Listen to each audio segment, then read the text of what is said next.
Welcome to the Keith Noble Show and happy Thanksgiving. And we're going to talk today about Thanksgiving and these coronavirus mandates.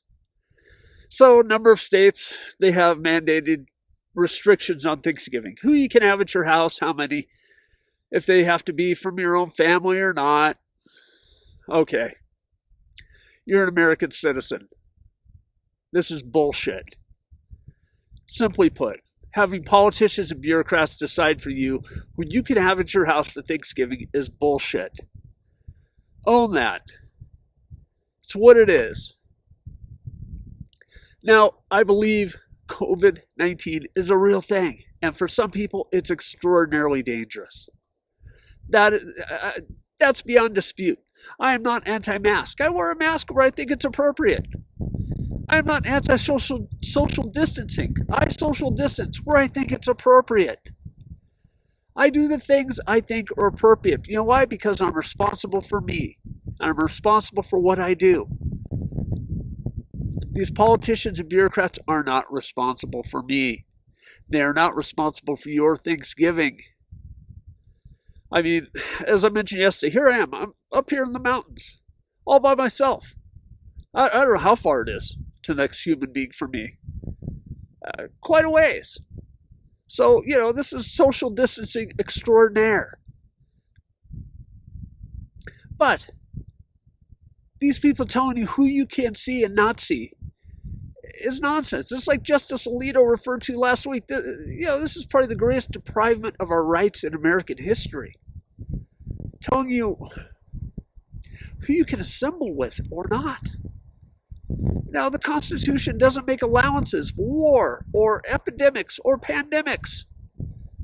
To say, no, you can't do these things. Yet, we have these politicians and bureaucrats insisting you must do these things.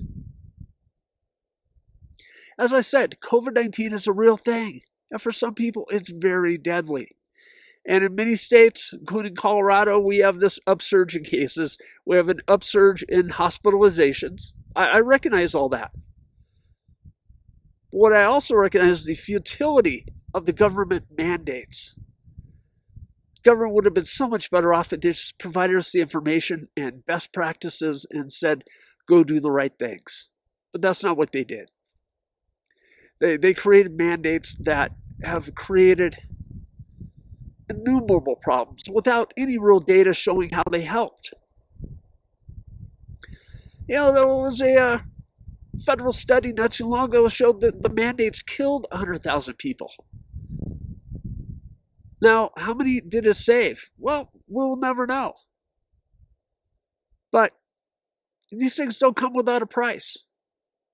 And there are people I know who are anti-mask. They won't wear a mask. And that's their choice. It's not the choice I make, but it's their choice. That being said, what did the mandates do? They hardened people's positions. It was a bad idea. It was a horrible idea. Government treats us like children. And then they wonder why people rebel against being treated like children.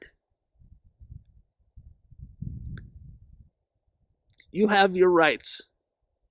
You get to decide what's best and what's safe and what the right thing is to do. They don't get to decide that for you.